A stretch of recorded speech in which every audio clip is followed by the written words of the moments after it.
Republican Congressman Matt Gaetz of Florida, a member of the House Judiciary Committee. Congressman, good to see you this evening as well. I guess first your reaction to this breaking news that Jerry Nadler, the chairman of the House Judiciary Committee, says that Robert Mueller will testify before the end of the summer.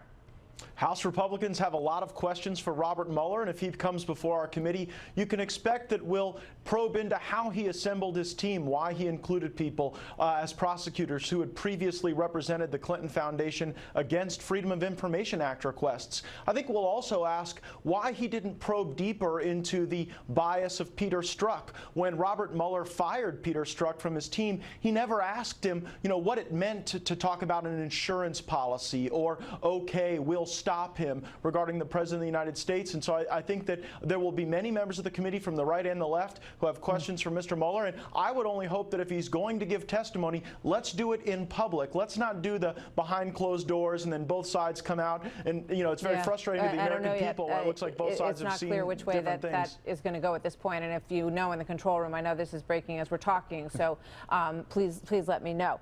Are you surprised, though? I'm a little surprised because when he came out and gave that statement, he said, basically, this is my last public statement. I'm going off into private life. What do you think might have changed that?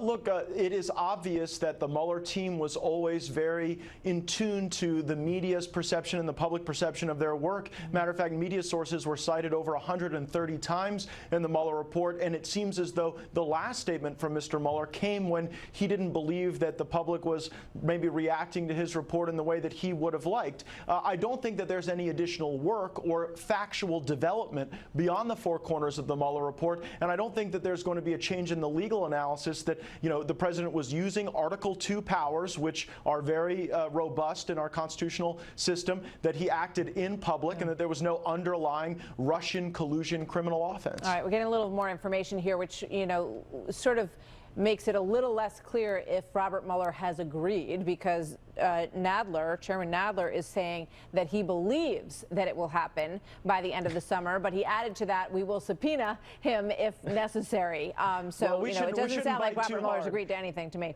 Yeah, we shouldn't bite too hard. Let's remember also Jerry Nadler made public statements before Robert Mueller's press conference saying that Mr. Mueller had agreed to testify but wanted to do so behind closed doors, and so it wouldn't be the first time we've seen a misrepresentation from the chairman regarding Mr. Mueller's preferences. All right, you got into it a little bit with John Dean yesterday of Watergate fame, the former attorney for Richard Nixon. Let's take a look at a little bit of that. Here we sit today in this hearing with the ghost of Christmas past. Mr. You're Gaetz, here as a prop. You are functionally here as a prop because they can't impeach President Trump. You expect the hearing to be as contentious as it was? I did, actually. I know the players. I've watched them before. I watched them badger Hillary Clinton. They're all flamethrowers. He said you're a flamethrower.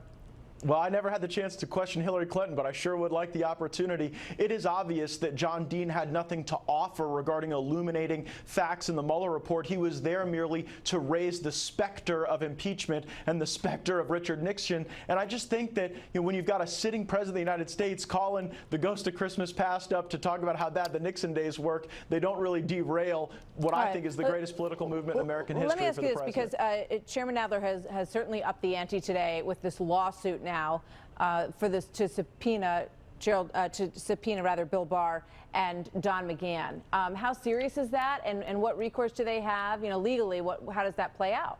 No court will uphold the subpoena as to Bill Barr because the subpoena seeks to enforce something that is unprecedented in the House, and that is the Attorney General answering questions from members of staff in the absence of an impeachment proceeding. It has literally never happened before in the Judiciary Committee's history outside of the scope of impeachment. So these are unenforceable actions legally, and I think it's largely because Nancy Pelosi is trying to feed her conference something to show momentum, even though it's not her desire to impeach. I got to go, but is she going to be able to hold off those who want impeachment? She sounded. You don't believe so? I don't believe she will, because I think that ultimately so much of the media that the Democratic caucus is responsive to is calling for impeachment each and every day, and I just don't think they have the courage to stand up against that. We'll see. Congressman Matt Gaetz, thank you very much. Good to see you, sir. Thank you.